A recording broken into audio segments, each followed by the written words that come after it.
Isso aí. Pronto, então, o capítulo 13, né, papel para valer cidadania e direitos no mundo e no Brasil contemporâneo. Então, a gente vai focar mais no Brasil.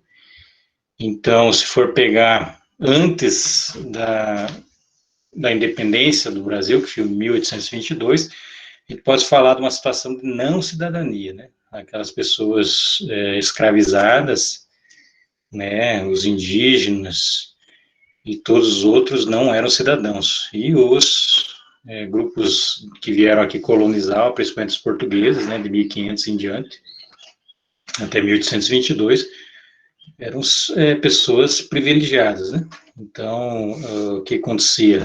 Você escravizava a força de trabalho, a terra era da coroa, ela concedia fazer as concessões de terras, né? Chamadas sesmarias e tal, vocês viram tudo isso, né, em história. E tinha alguns poucos homens tidos como livres, né? Mas que eram súditos da coroa de Portugal. Então, mas se for pegar o grosso da população, era uma situação de não cidadania. A partir de 1822 também dá para a gente pensar até onde 1822 a 1889 teve cidadania, né? Então teve, se a gente vamos focar mais em 1822, também teve um caminho aí de obstáculos, né, tortuoso, né, caminhos e descaminhos, né, em relação à cidadania aí, democracia no país. Mas também que império é o que é uma situação autoritária, a palavra do imperador que é a última, né? Então, uma coisa extremamente autoritária, né? E a gente vai ter o que? A Lei de Terras, em 1850, que vai inaugurar um mercado de terras aí, né? Se antes era a concessão da coroa, depois vão ter esse mercado de terras iniciando, então vai ser só mediante a compra que você vai conseguir acessar a terra, e isso vai ser importante para preparar para a abolição, né, dos escravos, das pessoas escravizadas em 1888, ou seja, para garantir a exclusão deles da cidadania ou do direito à terra, trabalho ou sustento. Então, aquela massa de pessoas que ficaram quase 4 séculos trabalhando aí, pouco mais de 3 séculos trabalhando de graça, não podiam ser indenizadas ou pelo menos ter um pedaço de terra, né? Porque já faz a elite, né, os que dominam, fizeram uma lei já excluindo eles. E aí, então, tem a abolição em 1888, também com pressão da Inglaterra, para inaugurar o mercado consumidor e tal, né? E todos esses jogos políticos também, além do país aqui nacional. E aí, em 1889, tem a proclamação da República. Mas nesse período, 1822 e 1889, tem então, a República que vai ser proclamada através de um golpe militar. Não vai alterar muito o cenário, as pessoas vão continuar analfabetas, né, uma grande massa rural, excluída de direitos políticos, então só podia votar quem não fosse analfabeto, então a grande massa era analfabeta. Os coronéis é que vão dominar, né, a chamada República Velha, né, de 1889 até 1930, através do voto de cabresto, né, que fala. Cabresto é aquela coisa que você coloca assim, né, no cavalo, no burro, para ele ir somente onde você quer. Então, as charges aí, essa charge da direita, indica bem isso, né? Tem a urna e o coronel levando o seu eleitor, né? Geralmente, esse eleitor morava nas fazendas do coronel. Então, o coronel não era só dono de terra, mas ele se sentia dono das pessoas que moravam em cima das suas grandes extensões de terras, né? Os seus latifúndios. Então, essa República Velha, o voto não era secreto, então vocês imaginem a pressão que se tinha, né, para você votar em quem o patrão, o dono da terra mandava, os coronéis, né, também os jagunços, aí na primeira charge tem ali, né, coronel, jagunço atrás, então as novelas retratam muito isso dessa época, né, a questão do coronel e tal, o medo que se colocava, ameaça, né, para votar em quem ele mandava.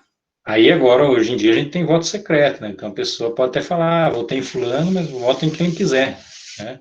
Não importa. Então é mais democrático ter voto secreto. Mas naquela época eram currais, verdadeiros currais eleitorais, né?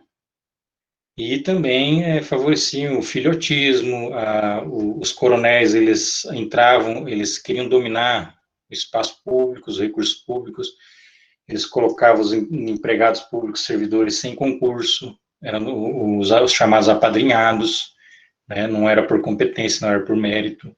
Então, eles viravam praticamente cabos eleitorais também do coronel, que ia dominar não só a esfera local, mas também o governo estadual, e também ia poder eleger, inclusive, presidente da República. Aí é a chamada política do café com leite, que ficava alternando de São Paulo e Minas, coronéis de São Paulo e de Minas, que emplacavam os presidentes, né, da República, através desses currais eleitorais. E aí, nesse início do século, então, passado, né, tem imagens, então, os slides aí sobre as eleições de 1910, uma charge que fala na revista de março de 2017, revista Semana, um desenho de uma revista chamada Careta, de 1926. Então, tem 3 desenhos aí que a gente vai ver. Ó, então, esse primeiro desenho, os coronéis aí, quem domina a política, São Paulo levando para um lado e Minas levando para o outro, então essa disputa se alternando somente entre eles. Aqui outra charge a gangorra, São Paulo, Minas também. E aqui a charge de 1917 também escrevendo ali, né? Pela estatística e pelas atuais intenções, parece que os outros estados do Brasil não são interessantes ou interessados. Então ficava só se alternando São Paulo, Minas, São Paulo, Minas. Aqui também tem uma outra figura, né? Também alguém do povo bem pequeno, e São Paulo, Minas, né, 2 fortões aqui, né? E o novo governo.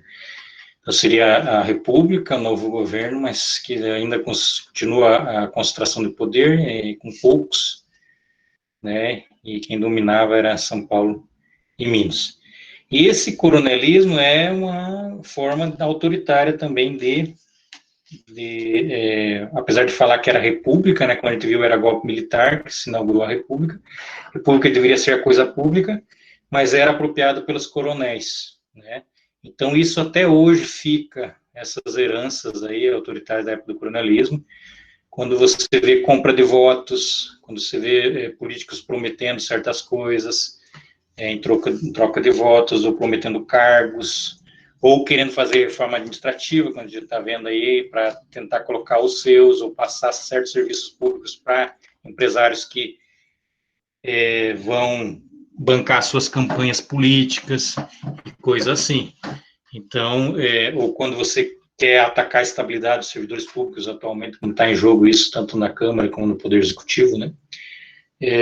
É um retorno praticamente a esse universo aí da República Velha, em que os coronéis mandavam e desmandavam, e para os inimigos era sempre a lei, e para os amigos tudo. Então, aquela velha ideia do homem cordial que a gente viu ano passado com o Sérgio Buarque de Holanda, né, que vocês viram em Sociologia Brasileira, a ideia dos contatos pessoais, do jeitinho brasileiro, dessa questão da tradição dos coronéis, né, das ações sociais mais tradicionais e mais afetivas, e não da algo mais racional, mais legal e que garanta a democracia mesmo.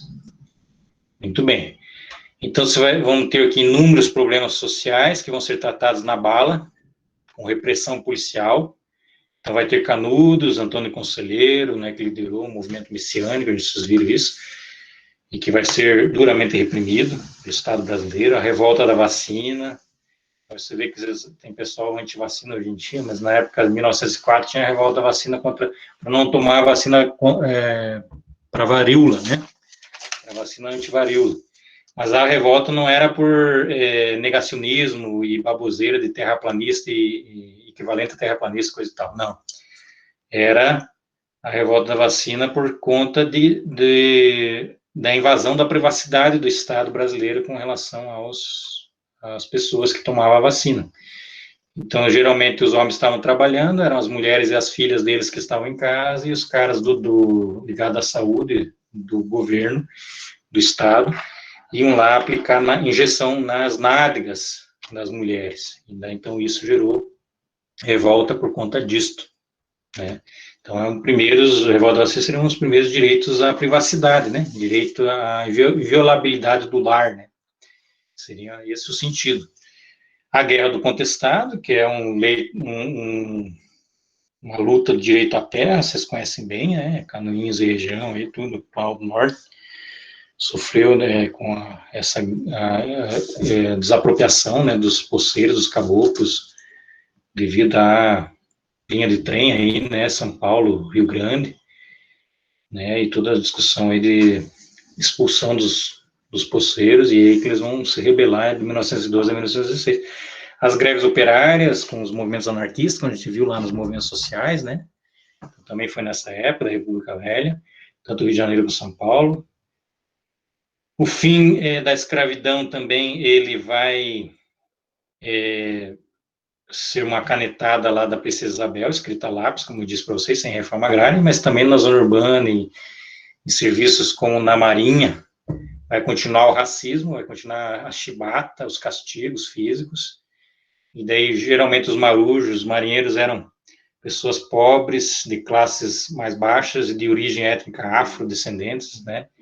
Então sofri muito com castigo, a chibata, e o João Cândido, que vai ser um dos marinheiros negros, o almirante negro, chamado almirante negro, vai liderar essa revolta e expor o grave problema, né, de desigualdade social, racial e tal, né.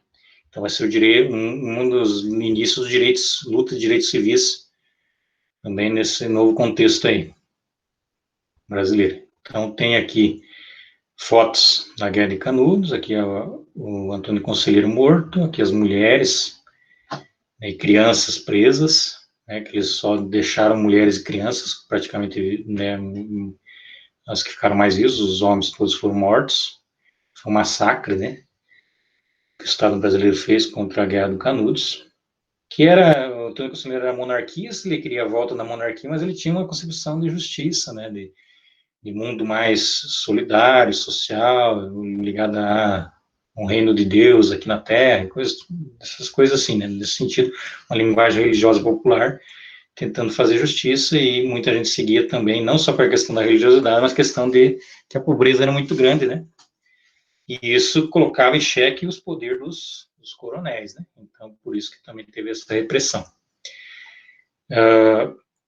Para frente, então, aqui então tem a questão da revolta da vacina, vejo que eles viraram um bonde aqui, né, relação, e aí que se questiona, né, aqui outra charge também sobre a revolta da vacina, né, eles jogando serrote, jogando tudo que é coisa, né, nos agentes do governo aqui, né, vejo que tem a cruz vermelha na cabeça dele, né, e desfaz aquele mito, aquela ideia, né, de que o brasileiro sempre foi pacífico, né, ou passivo, né, sempre aceitou tudo de forma calada, e não é isso, né, então tem vários eventos na história brasileira provam isso, inclusive aí na região onde está Canoinhas, região do Contestado também, houve muitas mobilizações sociais e também políticas por direitos.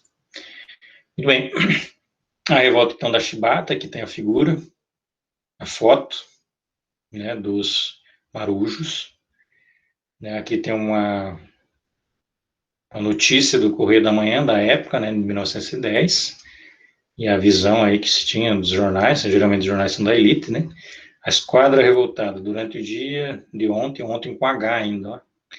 Os navios revoltosos fizeram diversos disparos sobre a cidade. As providências tomadas pelo governo, o deputado José Carlos Cedas Quanta, a bordo de São Paulo, suas conferências com os revoltosos, anotas tal da nossa reportagem. Tá. Mas assim, então você vê que eles registraram, né, esse momento, né, chamavam eles de revoltosos. E tem também uma música, né, mais recente, de 2016, é isso? 2016, não. Não, música da época da Elis Regina, não pode ser 2016, da década de 70, 80. João Bosco e Adir Blanc, o Mestre Sala dos Mares. Depois vocês procuram lá no YouTube, né, essa música. Mestre Sala dos Mares, vejam a letra, que é homenagem ao Almirante Negro, então, João Cândido, tá? Na voz de Elis Regina. E é importante que vocês conheçam, então, esse momento da história do Brasil, hoje que fala-se tanto em luta antirracial, tanto nos Estados Unidos, Brasil, América Latina, esse momento de pandemia, é que essa luta é muito antiga, né? Pelo menos desde que chegaram os portugueses e começaram a fazer tráfico de pessoas da África, né, para cá. E aqui tem momentos, então, de lutas que são importantes. Tem outras lutas também, né? Greve geral, no início do século XX, então, liderado principalmente por o pessoal mais ligado aos movimentos progressistas, anarquistas, os anarcos-sindicalistas, né? Então, a gente já falou sobre isso quando falou sobre movimentos sociais, mas era o direito a férias, direito à previdência social, jornada de 8 horas diárias de trabalho. Isso foi década de 10, década de 20, 1917, aqui ó, o jornal está dizendo, né? Foi sempre várias mobilizações, mais de 100 e poucas mobilizações no Brasil aí com relação a isso. E aí vai, esses direitos que estão sendo reivindicados na década de 20 vai se efetivar só na década de 30, num momento autoritário, que é de 30, a era Vargas, de 30 a 45. De 30 a 37 até que não era tão autoritário. Mas a partir de 37 e 45 foi o Estado Novo, né, a ditadura do Estado Novo, foi autoritário. Então, pensando um pouco da questão dos direitos, vocês vão lembrar da aula passada que a gente falou do Marshall, né, sobre os direitos na Inglaterra, direitos civis, sociais e políticos, né. Falou que primeiro foi direitos políticos lá, e depois que veio os direitos políticos civis, e depois que veio os direitos sociais. Na realidade brasileira, não. Veio primeiro os direitos sociais, e depois os direitos civis e políticos. Vai ver isso para frente.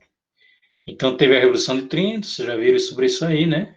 O grupo que chegou ao poder, que era ligado ao movimento tenentista, né, que impulsionou o gaúcho Getúlio Vargas para a liderança aí do movimento e que se tornou, então, presidente, né?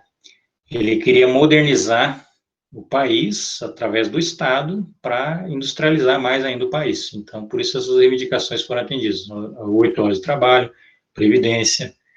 Aí também a instituição do salário mínimo nessa época, só que só a partir de 37 é que vai começar a se pagar um salário mínimo mesmo, que visasse o sustento de uma família, né, da época, né, família com 8, 10 pessoas, né, que na época as pessoas tinham bastante filhos, né, e vocês vão ver que para frente depois o salário mínimo perdeu muito o poder aquisitivo, né, e a extensão dos votos das mulheres em 34, né. Então teve um momento aí de avanço, se for ver. A contradição brasileira, às vezes avançou em certos direitos num momento também que foi autoritário depois. A Revolução de 30 institui, então, direitos que faziam parte da pauta de reivindicações das décadas anteriores, as greves gerais. Aqui Getúlio Vargas, logo depois da Revolução de 30. Aqui uma carteira antiga de trabalho, acho, de aposentadoria, Instituto de Aposentadoria e Pensões dos Marítimos, primeiras ideias de previdência. Aqui o voto da mulher. E aqui uma foto também ligada, acho que é a Revolução de 30, se não me engano. Muito bem. Então, o cientista social Vanderlei Guilherme dos Santos vai falar da ideia de cidadania regulada, dessa época de 30 a 45, essa era Vargas. Principalmente a partir de 37 também vai ter a ideia do Estado Novo e a influência do fascismo italiano e alemão, né, de controlar a massa de trabalhadores, disciplinar eles. Então, só podia se sindicalizar se fosse tutelado pelo Estado, o Estado autorizasse e controlasse os sindicatos. Né? Isso é uma das características do fascismo. Né? Então, somente nessa época tinham os trabalhadores urbanos acesso a direitos, vinculado a categorias profissionais ligadas, que reconhecidas pelo Estado, né? E ao Ministério do Trabalho, e os trabalhadores rurais estavam excluídos, então, da cidadania, nesse sentido aí, de direitos sociais. Aqui tem fotos relacionadas a isso. Aqui, então, fotos retratando bem essa ideia de fascista, né? O trabalhador também tem o seu lugar no Estado Novo. E aqui, trabalhador sindicalizado é trabalhador disciplinado, aqui no estádio do Pacaembu, né? Então, era bem essa ideia, né? Eram os trabalhadores têm o seu lugar no Estado, desde que ficassem quietinhos, caladinhos, disciplinados, e aceitassem tudo, e aceitassem, inclusive, a exploração, sem reclamar. Muito bem.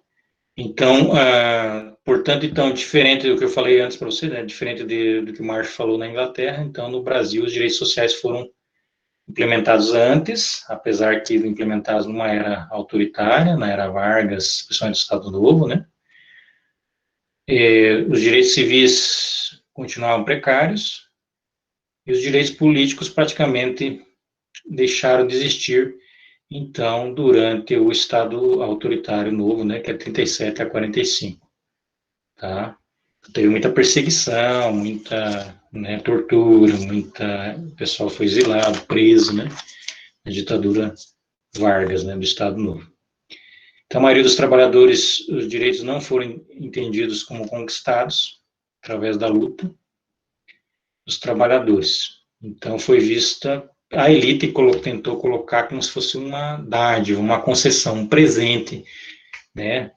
O Vargas, o pai dos pobres, está fazendo um favor, dando um presente para os trabalhadores. Quando, na verdade, se for ver do ponto de vista da classe trabalhadora, foi uma conquista, foi através de muita luta, muita gente morreu ou sofreu, né, para exigir, fazer greve, protestos, apanhou da polícia, para conseguir conquistar a CLT, né, Consolidação das Leis Trabalhistas e vários outros direitos para os trabalhadores, né, férias, 13º, 8 horas de trabalho, que era muito mais, e assim vai.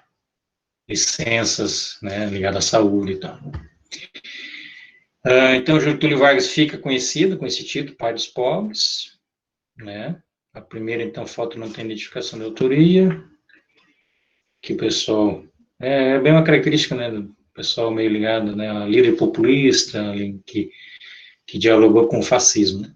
Está claro o que é direito civil, político, direito social para vocês? Isso que eu pergunto. Está claro, pessoal? Eu vou falar, então, o que é para vocês, anotem, tomem nota, ou então vocês pesquisam mais depois. Então, os direitos civis seriam o quê? Direito à vida, à propriedade, desde que ela cumpra a sua função social, né?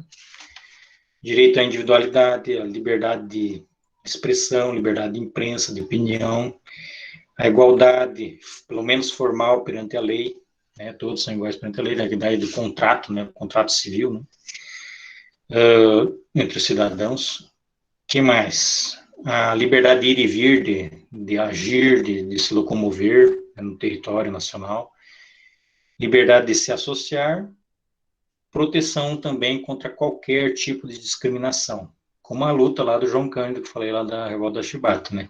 Então, seja contra a discriminação racial, por cor, etnia, origem nacional, origem sexual, religiosa, deficiência. É um pouco dialogando com aquela atividade que passei para vocês sobre preconceito, né? Então, seria essa luta contra essas discriminações, contra o preconceito, seriam direitos civis. Por isso a luta, né, de Martin Luther King e outros lá nos Estados Unidos, na década de 50 e 60, pelos direitos civis e contra a segregação, o racismo, né? Muito bem. Direitos sociais seriam direitos à educação, saúde, então que envolve um coletivo muito maior de pessoas, né? Direito ao trabalho, moradia, ao lazer, ao acesso à cultura, à segurança, à previdência social, à proteção à maternidade e infância, direito à assistência social às pessoas mais desamparadas, né? E assim vai. A previdência, que seria a aposentadoria, né? E as pessoas desamparadas, às vezes, não tem nem como ela não tem nem como se aposentar e recebe o chamado BPC, que é o benefício de prestação continuada, né? E direitos políticos, que seriam o direito de votar, ser votado, como falei a vez passada, né? Direito de você se candidatar, de você se filiar num partido político, de você organizar um partido político, exercer, então, a cidadania política de forma mais plena, direito de se reunir, liberdade de associação, de você se associar tanto a partidos políticos como a sindicatos, e aí vai, esses seriam os direitos políticos. Vocês podem me interromper alguma coisa que vocês não entenderam, quiserem contribuir também, fique à vontade, tá? Lembrando que isso aqui fica gravado para depois para os demais que não conseguiram participar. Mas vamos lá. A Constituição, então, de 46, aí a gente tem a Constituição de 46, que é uma Constituição que vai inaugurar uma fase meio que semidemocrática da nossa cidadania e democracia, digamos assim. Não vai ser democrática porque vai haver a cassação do Partido Comunista do Brasil, em 47, devido a essa ideia de Guerra Fria, né, União Soviética e os países, né, ditos do socialismo real e o mundo ocidental capitalista liderado pelos Estados Unidos. Então, volta e meia, volta essas questões aí para tentar, no Brasil, você veja, a gente tem todo, desde que chegou os portugueses aqui, passando pelo Império, indo, a gente está aqui na década de 40 para 60, o que tem de comum nesses de diversos períodos históricos? A continuidade do autoritarismo, né? Tem alguns breves períodos de democracia e de ampliação um pouco de direitos, mas a maior parte do tempo é autoritarismo e controle de organizações, de pessoas que exigem direitos e democracia. Então, aqui a gente vê o quê? O golpe de 64, né? O regime militar se instaura, né? Ditadura civil-militar, que teve empresários que bancaram o golpe também, né? Então, não é só ditadura militar, né? Tem pessoas da sociedade civil que também ajudaram no golpe. E foi de 64 a 85, então, um período de extrema negação, né, e desmantelamento de direitos, principalmente direitos civis e políticos, né, com bastante violência, então, perseguição, prisões arbitrárias, torturas, assassinatos, exílios políticos, né. Então, o Estado ele é usado para, em vez de ajudar, de trazer aquele bem-estar social da população, vai ser usado contra a própria população, que se a população reivindicasse muita coisa, né, muitos direitos, então eles eram reprimidos. Então o salário mínimo que foi instituído lá na década de 30, ele acaba perdendo o poder de compra, então vai haver um arroxo salarial, e isso vai beneficiar aos empresários que também bancaram, então, a ditadura militar. Então aqui, então, a ditadura militar, aqui tem um jornalista, né, que foi morto pela ditadura, e aí eles mataram ele provavelmente de tanto torturar, tanta pancada, coisa assim, e depois penduraram, né, numa cela lá, num canto, uma sala, dizendo que ele se enforcou. E tiraram uma foto de qualquer jeito lá, dizendo, ó, se enforcou. Então, tinha muito isso, né, matava as pessoas sumiam, alguns estão sumidos até hoje, né, as famílias não tiveram nem direito de enterrar seus mortos, né, e aqui a figura mesmo, muito comum nos grandes centros, né, de tanques de guerra e militares reprimindo o povo, entre 64 e 85. Os direitos sociais foram atingidos, já que, como falei antes, o salário mínimo, então, ficou sem poder aquisitivo, os direitos políticos ficou só nas aparências, né? O Congresso continuava fechando, depois teve a AI-5, foi fechado, inclusive, o Congresso, apesar das diversas cassações, também daí funcionou durante um tempo a Arena, só tinha dois partidos que podiam funcionar, a Arena e o MDB, que eram dois movimentos, nem partidos não eram. Então a Arena era mais pró aos militares e o MDB fazia um teatro ali de que, vamos lutar por democracia e coisa e tal. Então ficava nessa coisa. E daí eram cheios de interventores, né? Não tinha democracia em espaço nenhum. Quem que nomeava? Eram os militares que estavam no poder, né? Ou seus prepostos. Muito bem. Então, no STF também funcionava, mas o judiciário, né? Mas sempre servindo de sustentação também para a ditadura militar. Então, não enfrentava os militares. Hoje em dia a gente vê que, como ele tem retornado, pela via democrática mesmo, por eleição, tem retornado muitos militares no poder, né? No poder executivo. Você vê que o ministro da Saúde é militar, não é, nem na época do regime militar, da ditadura militar, teve alguém que era militar no Ministério da Saúde, e hoje tem. Né, tem mais de 30 militares no Ministério da Saúde, e a gente enfrentando uma pandemia. Tem, então, a ditadura, então, o AI-5, né, que também acabou com os direitos da cidadania política, a gente já viu isso a vez passada, reforçando um pouco. A partir de 78, vai ter uma crise maior, greves, coisa e tal, e aí as pessoas vão começar a lutar para haver abertura política, né, de forma lenta, gradual, E os militares vão ter todo o cuidado que seja lenta e gradual, então vai ser uma abertura negociada por cima, e os militares não vão ser punidos. Essa é a questão. Por eles não serem punidos, como foi punido na Argentina, no Uruguai foram punidos, em outros países, no Chile, né? Aqui no Brasil, por não ser punidos, eles podem estar voltando ou ameaçando a dar golpes a qualquer momento, porque eles sabem que não vão ser punidos. Então, eles feriram vários direitos humanos, civis, políticos e vários outros direitos, e não foram punidos nesse sentido. A partir de década de 70, final da década de 70 então, e 80, vai ter a retomada dos direitos políticos no país, vai ter a questão da anistia, vai ter também a questão de alguns que vão voltar, né, alguns políticos, né, como Miguel Arraes, aqui, tal, Pernambuco. Então, essas charges aqui indicam um pouquinho sobre isso. Né? Aqui, os militares, o torturador, né, ou a anistia será restrita. Meus arquivos da ditadura. Então, não vão abrir, até hoje não abriram os arquivos da ditadura e não puniram. Aquele pessoal já até morreu, a maior parte, né? E nem tem como mais ser punido.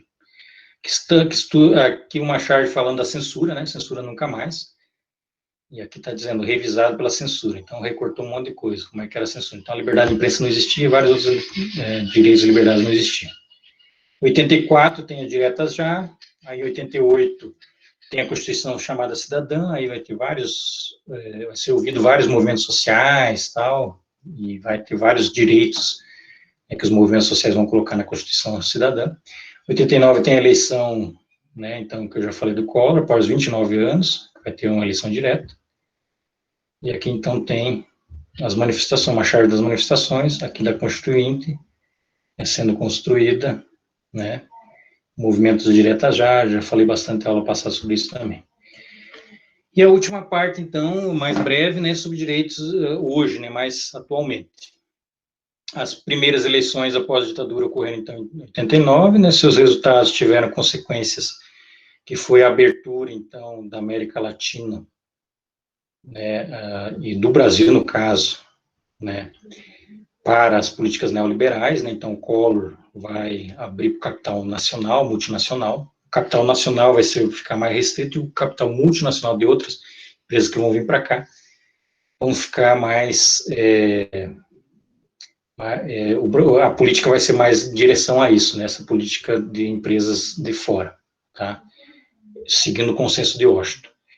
E aí vai ter o quê? Então, aqui a ideia do caçador de marajás, do Collor, aí tem o impeachment do Collor, aí assume o Itamar Franco, aí vem Fernando Henrique Cardoso, que foi também ministro do Itamar, aí também tem toda uma ideia aí de uma era neoliberal, né, até a eleição do Lula, que Lula também vai continuar também um pouco com certas políticas mais um pouco sociais, Bolsa Família, ampliar, mas também vai ter algumas coisas neoliberais também no meio, vai ser uma mistura aí. E agora, em 2016, de Lula e Dilma, né, também. Então, a reforma trabalhista o Lula tentou fazer, algumas reformas ele fez, privatizou algumas empresas também, por um lado também, por outro, conseguiu ampliar certas questões, né, de investimento em educação e outros, né. E a partir de 2016, então, tem o golpe, né, parlamentar, e aí, em relação a Dilma, né, ela não vai cumprir todo o seu mandato, né, empresarial, envolve instituições de poderes da República, tudo isso que a gente já sabe, né, vocês já viram, né, usaram Lava Jato, coisa e tal, né. Do ponto de vista dos direitos sociais, o acesso à educação e saúde tem sido dificultados pelo corte de investimentos, baseado, então, numa lógica neoliberal, sempre estão cortando na saúde, na educação. Os direitos políticos, então, também foi, de certa forma, foi ferido, né.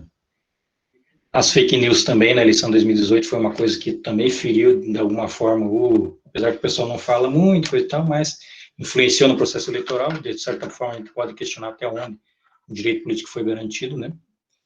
Aqui tem, então, a figura do Michel Temer, a crítica que foi feita lá na Sapucaí, né, na época do Carnaval, a ideia de que ele queria fazer a reforma da Previdência, não conseguiu. Bolsonaro vai conseguir fazer a reforma da Previdência, e aqui tem uma charge sobre isso. Os bancos, né, o cara é doido mesmo, um dos bancários, um dos donos do banco, né, falando. Aí daí, contanto que aprove a nossa reforma da Previdência, e aí ele falando, não me sinto confortável em mostrar mais, não sei o que, ele falando na televisão. É um pouco sobre a reforma da Previdência. aqui, cuidado, homens trabalhando. Então, homem trabalhando até quase morrer, né, estando de bengala, de cadeira de roda. E aqui o neoliberalismo esmagando, então, a Previdência.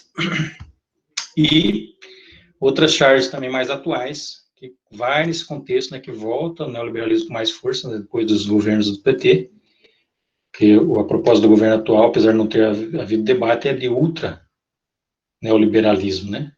Então, tem a questão da reforma administrativa, que atinge nós, servidores públicos, professores e outros, pessoal do servidor público, né?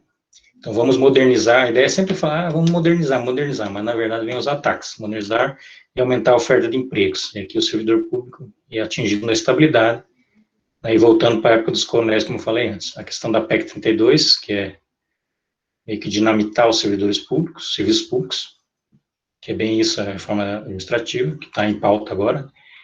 E aqui uma charge falando do Paulo Guedes e o mercado mamando. Lembrando que o Paulo Guedes foi banqueiro há muito tempo e tem um vínculo muito forte com o mercado e o capital financeiro. Então, tudo é em nome do mercado. A pandemia, não sei o que, não pode parar de trabalhar porque o mercado, a economia, entendeu? Tem essas questões aí do Deus mercado. E aqui o servidor sendo sacrificado. E para finalizar, fica essa reflexão aqui, pessoal. Como exercer, então, cidadania ativa, como a gente viu lá, participativa e de forma plena em um país com desigualdades sociais imensas. Um dos desafios para o Brasil é consolidar a democracia sempre ameaçada. Esse é um desafio que a gente tem que fazer, né? Como consolidar essa democracia. E o outro é articular desenvolvimento econômico. Não adianta se as pessoas, só um grupo ganhar, né? Articular desenvolvimento econômico com a participação efetiva de todos em seus resultados, né? Então, para tentar garantir o mínimo de bem-estar social, senão a gente vai estar sempre regredindo, andando para trás enquanto sociedade. Seria isso, pessoal, por hoje, tá?